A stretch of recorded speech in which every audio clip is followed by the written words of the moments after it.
Alors, bienvenue encore une fois à ce webinaire sur l'organisation de ressources en ligne avec l'outil Diigo.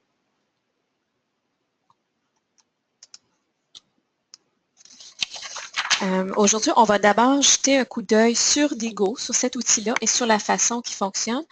Je n'irai pas dans les détails parce que je ne veux pas que le webinaire soit trop long. Le webinaire va durer environ 20 minutes. Je vais vous donner une idée générale de Diigo et de son fonctionnement. Et après le webinaire, je vais vous donner un document d'information avec des liens pour ceux et celles qui voudraient commencer à l'utiliser. Dans la deuxième partie du webinaire, je vais vous parler de l'index web d'Alpha Plus. Il s'agit d'une collection de liens pertinents pour les intervenants en formation des adultes qu'on a bâti avec l'aide de l'outil Diigo.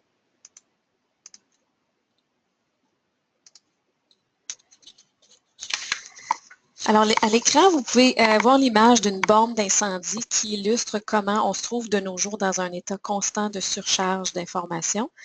Je suis certaine que vous savez de quoi je parle. Dans ce webinaire aujourd'hui, je vais vous suggérer une façon de garder la trace de l'information dont vous avez besoin, de l'information à laquelle vous aimeriez retourner. Et avant de commencer, avant d'aller plus loin, j'aimerais vous demander si vous pouvez m'écrire dans la boîte de questions et je pourrai lire vos commentaires à voix haute. Comment en ce moment est-ce que vous conservez vos liens et vos ressources en ligne? Comment est-ce que vous les organisez en ce moment?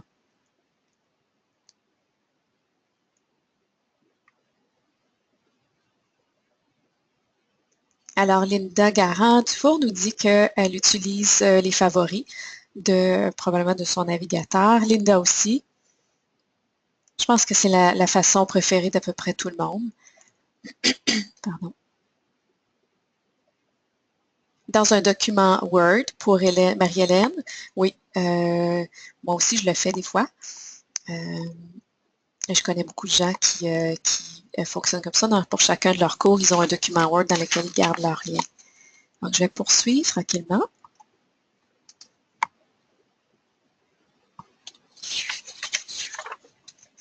Donc, qu'est-ce qu'un outil de gestion de signets? Parce que Diigo, c'est ce que c'est un outil de gestion de signets.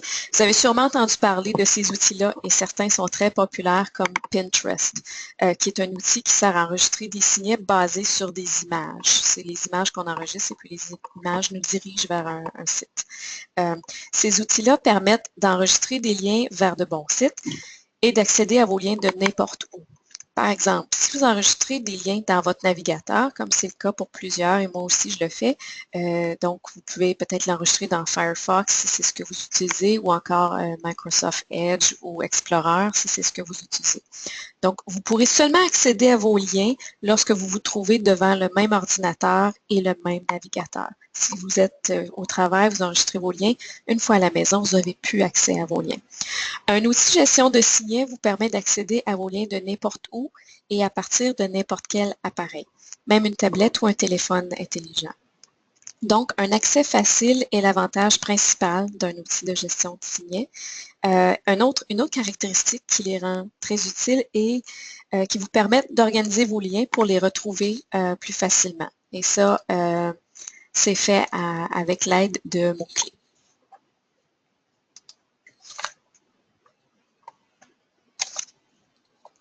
Parmi tous les outils de gestion de signets disponibles, on a choisi de jeter un coup d'œil sur Diigo parce qu'il s'agit d'un outil stable. Ça fait environ 10 ans qu'il existe.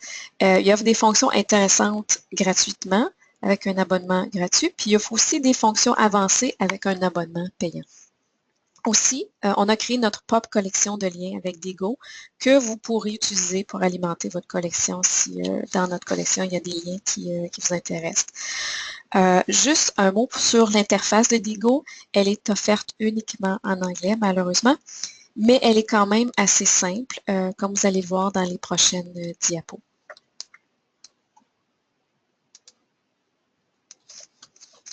Donc, comment fonctionne Diigo? En 3 étapes simples. Dans un premier temps, vous devez vous ouvrir un compte. Ouvrir un compte, c'est gratuit. Il y a des abonnements payants, mais enregistrer jusqu'à 500 liens dans Diigo, c'est gratuit. Une fois votre compte ouvert, lorsque vous trouvez un site web intéressant, comme celui à l'écran, vous pouvez le sauvegarder de 2 façons. Les deux façons fonctionnent à partir de votre navigateur. Là, je vais parler de la façon si vous êtes sur un ordinateur ou un ordinateur portable ou un ordinateur de bureau. Il est possible d'utiliser des applications, des applications pour les appareils Android et Apple. Et là, le fonctionnement serait légèrement différent. Je ne vais pas couvrir ça ici, je ne vais pas en parler ici, mais dans le document dont je vais vous parler tantôt, vous aurez un petit peu plus d'informations si jamais c'est la façon dont vous voulez utiliser Diigo. Donc, lorsque vous vous trouvez dans votre navigateur et que vous avez un bon site web que vous voulez conserver, vous pouvez cliquer sur l'extension Diigo, comme on peut le voir dans l'image du haut, pour ajouter un signet. Donc, ce que vous voyez à l'écran en haut, c'est l'extension Diigo complet qui a été installée. Pour avoir accès à cette extension-là, vous devrez d'abord l'installer. Donc, je ne vais pas vous le montrer en détail aujourd'hui, mais c'est très, très simple. Et si ça vous intéresse, il y a des étapes dans le document d'information que je vais vous envoyer après le webinaire. Donc, une fois que l'extension est installée, il faut simplement cliquer sur l'extension et puis choisir Bookmark, signet, pour ajouter un signet. L'autre façon d'ajouter un site à votre collection, si vous n'avez pas installé l'extension Diigo, c'est de se rendre sur le site web de Diigo et de se connecter.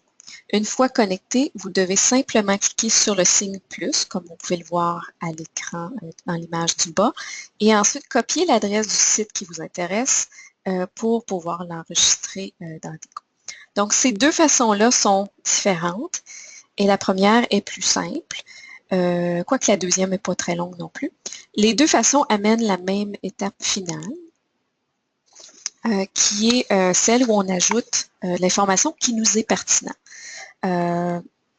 Donc, cette information va vous aider à retracer votre signet plus tard. Et si vous êtes comme moi, je suis un petit peu boulimique quand quand je trouve de la bonne information, je veux tout de suite la conserver. Donc, vous pouvez y ajouter une description. Vous pouvez copier la description du site web et la recopier, la coller dans Diigo. Vous pouvez ajouter des mots-clés qui sont pertinents pour vous.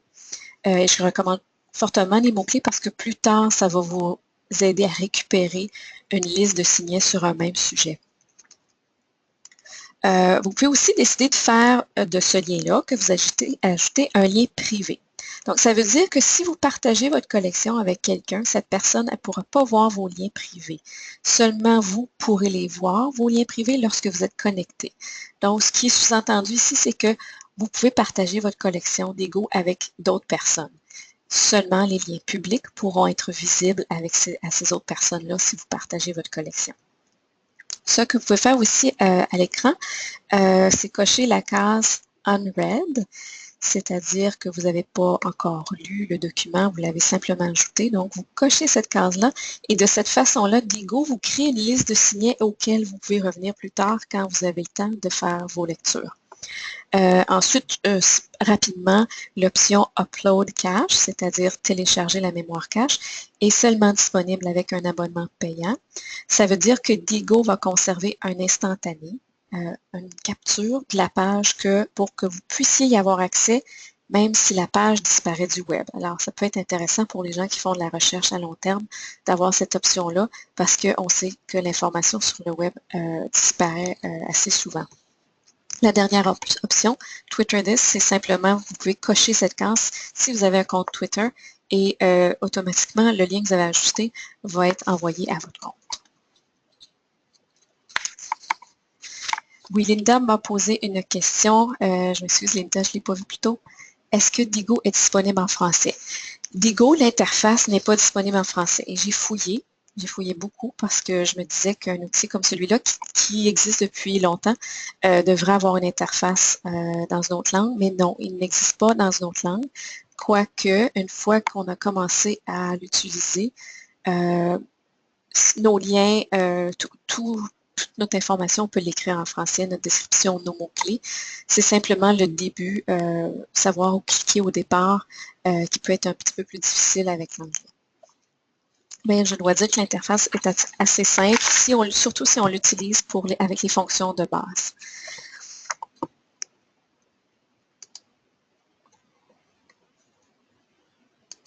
Donc, une fois que vous avez commencé à bâtir votre collection dans Digo, vous pouvez faire différentes choses. Vous pouvez évidemment chercher vos signets. Ça, c'est l'activité de base que vous pouvez faire. Vous pouvez aussi partager votre collection avec d'autres, comme je le mentionnais. Vous pouvez la partager avec vos collègues, avec votre équipe, avec vos étudiants, ou même vous pouvez faire un lien sur votre site web.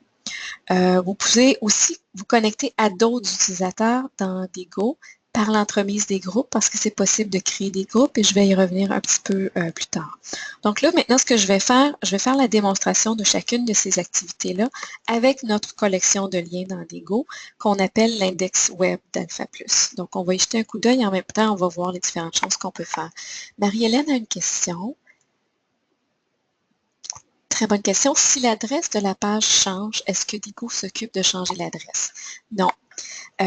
Si, par exemple, l'adresse change ou le document disparaît, mais que l'adresse est là et que c'est autre chose qui apparaît, vous allez vous trouver devant une page soit vide ou avec l'information qui n'était pas l'information que vous vouliez garder, conserver au départ. La solution à ça, c'est d'avoir un abonnement payant qui vous permet d'enregistrer l'instantané de la page. Attention, ce n'est pas un site web au complet qui s'enregistre dans Digo, c'est vraiment une page. Quand vous dites à Digo téléverser l'instantané de la page, c'est seulement une page web. Donc oui, c'est un petit peu difficile, je dois l'avouer, parce que certains sites, les adresses changent souvent et moi-même j'en fais l'expérience dans l'index web, vous allez le voir. Il m'arrive que je dois soit retirer un signet parce que la page est introuvable ou encore la page, le lien vise une page que je n'avais pas l'intention d'ajouter. Donc, il faut que soit que je trouve la nouvelle adresse de la page que je voulais ou simplement éliminer le lien. Donc, c'est un petit peu, ça c'est partout comme ça. C'est difficile de faire s'assurer qu'on suit bien l'information sur le web quand elle disparaît. Donc, je vais poursuivre. Merci de vos questions. N'hésitez pas si vous en avez d'autres. Et la diapo suivante, voici. Donc, vous avez à l'écran une capture d'écran de l'index web. Donc, dans Digo, c'est de ça que ça a l'air d'une vue publique. Donc, moi, ce que je vous ai mis ici, c'est si vous allez voir notre collection sans être connecté, c'est ce que vous allez voir. Donc, l'index web est une collection de liens. Il y en a presque 200 liens qu'on choisit en fonction de leur pertinence pour les intervenants en formation des adultes. Vous pouvez voir quelques exemples de liens à l'écran. En ce moment, les priorités de notre collection sont les ressources qui aident les organismes à intégrer la technologie, soit dans l'enseignement ou dans l'administration, et aussi les ressources qui soutiennent le développement des compétences numériques. Donc, ce sont nos priorités en ce moment. On y inclut aussi des ressources sur d'autres sujets. On le fait dans le passé et on le fait encore. On inclut des ressources qui sont utiles pour les formateurs et les formatrices en général. Ensuite,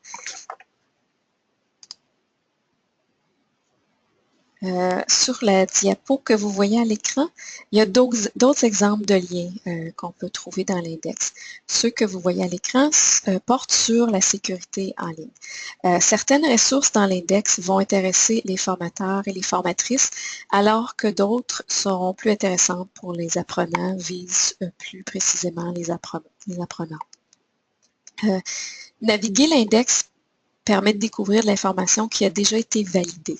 Mes collègues et moi, nous sommes abonnés à des sources d'informations variées. On est en contact avec des intervenants qui ont différents besoins d'informations. Et ce qu'on découvre qui nous semble le plus pertinent, on l'ajoute à l'index. Donc, utiliser l'index, c'est tirer avantage du travail que d'autres ont déjà fait. Tous les liens dans l'index sont visibles publiquement. On peut donc chercher l'index sans ouvrir un compte Digo. Donc, si aujourd'hui vous partez avec quelque chose, ça peut être simplement l'index que vous pourrez naviguer et vous n'avez pas besoin d'ouvrir un compte Digo si c'est ce qui vous satisfait.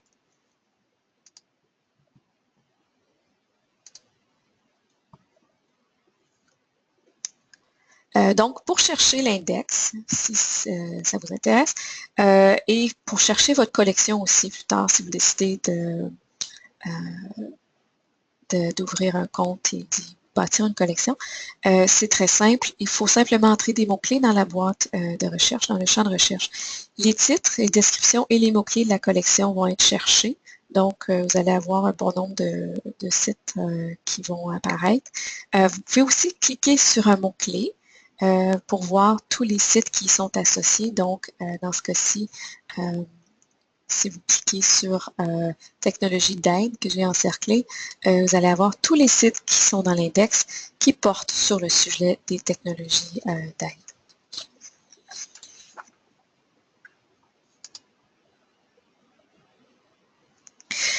Si vous décidez d'ouvrir un compte Digo, vous pouvez utiliser l'index pour alimenter votre collection. Il y a peut-être beaucoup de choses que vous allez trouver là-dedans qui vous semblent pertinents. Par exemple, je vous donne l'exemple du site qui se trouve à l'écran. Si c'était un site qui vous intéresserait, la technologie au service des élèves ayant des difficultés, vous devez simplement cliquer sur l'icône de la petite disquette à droite pour l'enregistrer dans votre collection. Vous allez être appelé à entrer votre nom d'usager, votre mot de passe, et puis ensuite, le lien se trouve dans votre collection à vous. Vous pouvez conserver la description, les mots-clés, ou vous pouvez encore les changer, c'est à votre goût. Alors, c'est très simple. Vous pouvez naviguer dans la collection et ajouter tous les liens qui vous semblent intéressants. Vous pouvez cocher la case « À lire plus tard » dont je vous parlais tantôt pour garder la trace des sites auxquels vous aimeriez retourner plus tard. Une autre façon d'utiliser notre index est de s'inscrire à notre groupe. On a un groupe qu'on a créé dans Digo, dans lequel on ajoute les liens qui nous semblent les plus pertinents. Pour faire ça, vous devez vous ouvrir un compte Digo, absolument. On a créé un groupe pour ceux qui s'intéressent à la formation de base des adultes et on y met l'accent sur les ressources qui soutiennent le développement des compétences numériques ou qui soutiennent l'intégration de la technologie. Lorsque j'ajoute un nouveau site à notre collection Digo, je peux aussi l'ajouter au groupe. Donc, quiconque est inscrit au groupe va recevoir un courriel. Ça arrive dans votre courriel et ça indique qu'il y a un nouveau site qui a été ajouté et ça donne le nom du site, tout ça. J'envoie pas au groupe tous les sites que j'ajoute à l'index parce que je ne veux pas créer une autre surcharge d'informations. J'envoie seulement ceux qui sont les plus intéressants, qui me semblent les plus frappants. Donc, si jamais vous êtes intéressé à joindre au groupe, voici quelques étapes simples et il y aura de l'information dans le document d'accompagnement. J'ai un lien vers différentes pages d'information et d'aide dans Digo. Donc, si vous êtes intéressé, vous pouvez voir les étapes. Là, la première, c'est évidemment d'ouvrir un compte. Ensuite, il faut choisir mes groupes en haut, ce qui est encerclé en rouge, My Groups, mes groupes. Ensuite, vous pouvez entrer dans la boîte de recherche le mot-clé littératie parce que le mot littératie se trouve dans le nom de notre groupe. Donc, en faisant ça, vous allez avoir une liste de résultats de différents groupes. Je pense qu'il y en a seulement 4 ou 5. Donc, vous allez pouvoir reconnaître Alpha Plus. C'est la façon la plus simple de le reconnaître avec notre logo. Et puis, à partir de ce moment-là, vous pouvez vous joindre au groupe. Donc, c'est simple, c'est très simple de se joindre. Comme je l'ai dit, je n'envoie pas beaucoup d'informations. Donc, vous n'allez pas avoir peur de recevoir des courriels à toutes les semaines. Je vais maintenant vous revenir à Digo. Je veux mentionner les autres fonctions que Digo offre, mais dont je ne parlerai pas en détail ici dans le webinaire. Et je vous invite après, si ça vous intéresse, si vous ouvrez un compte, vous pouvez m'envoyer un courriel si vous avez des questions et des choses qui ne sont pas claires. Et puis, je pourrai vous répondre. Donc, Digo est un outil destiné aux gens qui font de la recherche. C'est pour ça qu'il offre des fonctions comme la possibilité d'enregistrer des notes. Et ça, c'est possible de le faire avec un compte gratuit. Les notes ne sont pas publiques, elles sont privées. Donc, si vous décidez d'enregistrer des notes, c'est seulement vous qui pouvez les voir. On peut y ajouter des images dans Digo, des documents PDF qu'on veut conserver, qu'on veut organiser. Hein. Ça se peut qu'on ait des liens vers l'extérieur, des liens Internet qu'on veut conserver sur un sujet et des documents PDF qu'on veut garder tous ensemble. Et là, en les organisant avec des mots-clés, on peut tous les retrouver en même temps dans Diigo.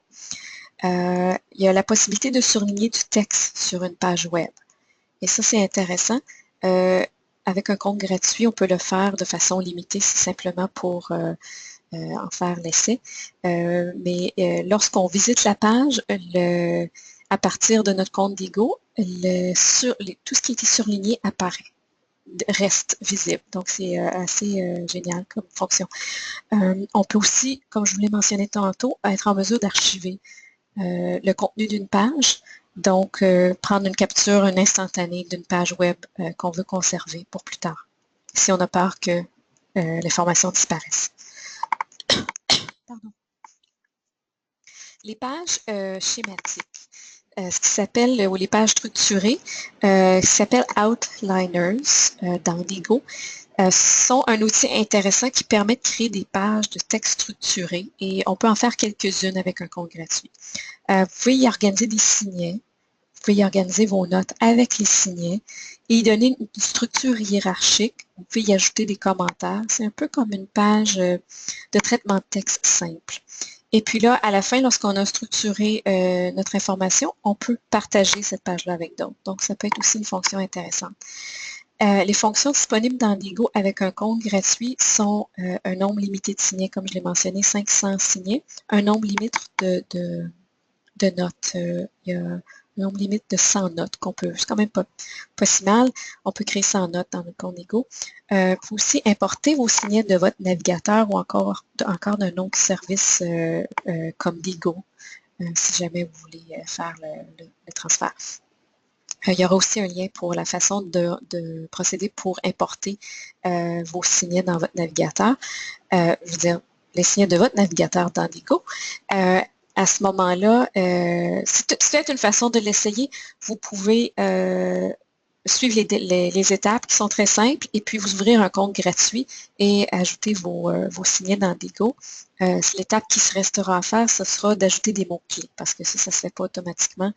C'est vous qui personnalisez votre information. Alors, il faudra ajouter les mots-clés, mais ça peut être assez simple. Ça peut être une façon de faire l'essai de Diigo avec l'information que vous avez déjà et ça se fait de façon assez automatique. Donc, je vais juste faire ici quelques suggestions pour utiliser Diigo et l'index web qu'on vient de voir. Vous pouvez aussi ajouter vos suggestions dans la boîte de questions. Ah, il y a justement une question. Ça coûte combien si on veut payer? Oui, merci Marie-Hélène de la question. J'essaie de me souvenir, je n'ai pas mis les prix dans mes diapos parce que les prix changent et comme le webinaire est enregistré, l'information va devenir incorrecte. Mais il va y avoir un lien dans le document que je vais vous donner plus tard, que vous allez recevoir plus tard cet après-midi. Et il y a tous les différents plans d'abonnement. Si je me souviens bien, le plus simple était autour de 8 $ par mois. Donc, c'est assez cher par année. Ça dépend de l'utilisation qu'on veut en faire. Ça peut être un outil très puissant, très utile, mais ça dépend de notre budget, évidemment. Donc, dans les suggestions de ce que vous pouvez faire, et comme je disais, vous pouvez ajouter des suggestions dans la boîte de questions si vous en avez. Vous pourriez bâtir une collection avec un compte qui sera partagé entre collègues. Donc, vous pourriez avoir un compte et plusieurs personnes qui y accèdent et qui ajoutent des liens. Certains liens dans cette collection-là pourraient peut-être être utiles lorsque il y a une nouvelle personne qui est embauchée, lorsqu'il y a un nouvel employé. C'est pratique d'avoir un mot-clé qui dit nouvel employé. Et puis là, tous les liens pour commencer à travailler sont là. Vous pourriez avoir chacun un compte et partager des liens entre vous, visiter les collections d'un et l'autre et sauvegarder des liens de cette façon-là. Ou encore, vous créez un groupe et être à plusieurs à filtrer des signets vers le groupe. Ça peut être aussi, et j'ai vu des exemples où des enseignants ont décidé d'utiliser Diigo en classe et de demander ça peut être soit pour partager des liens de façon publique, simplement partager le lien vers la collection complète des liens qui sont pertinents au cours, mais j'ai vu des cas où des enseignants qui ont fait ouvrir un compte à leur à leurs étudiants, tout dépendamment de comment les étudiants sont à l'aise avec la technologie. Et puis là, les étudiants avaient à faire un travail de recherche avec l'utilisation de Digo et partager des liens de cette façon-là. C'est possible de créer un nuage de mots-clés dans Digo et vous pouvez en voir un exemple à l'écran. C'est le nuage de mots-clés que j'ai fait à partir de la collection, de notre collection de l'index web. Ce nuage-là peut être affiché sur une page web lorsqu'on la crée dans Digo. On a un code qui nous est donné qu'on peut copier, qu'on peut ajouter sur notre page web. Donc, ça peut être une façon de partager des choses avec notre public cible et c'est quand même assez visuel. Est-ce qu'il y a des questions? Est-ce qu'il y a d'autres questions? Non? OK, je vais continuer. On arrive à la fin. Vous pouvez toujours ajouter vos questions dans la boîte. Là, on y est presque, mais s'il y a des questions de dernière minute, n'hésitez pas. Je vais vous donner le lien vers l'index web si vous pouvez la naviguer, mais je vais juste vous dire, je vais aussi vous donner un lien vers l'évaluation du webinaire. Donc, si vous pouvez prendre le temps de répondre. Donnez-moi juste une seconde pour que je puisse aller copier. Là, probablement que l'écran bouge de votre côté. Je vais essayer de faire ça rapidement. Et voilà. Et je vous envoie à tous le lien vers la collection.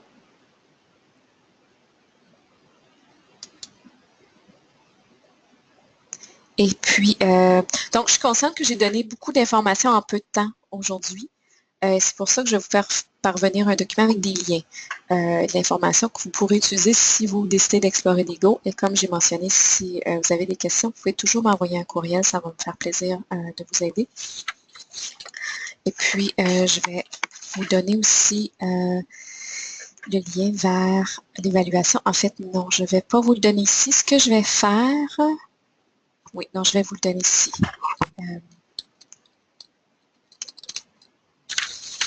Si vous me donnez une seconde.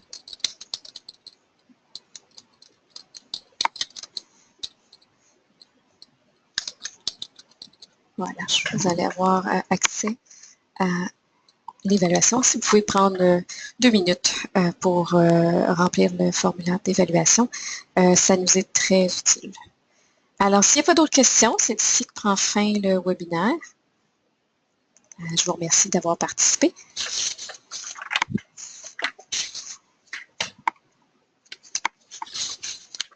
Bienvenue, Linda.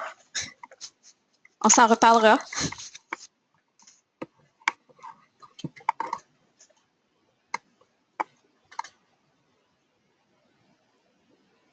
Bienvenue à Linda, chez aussi.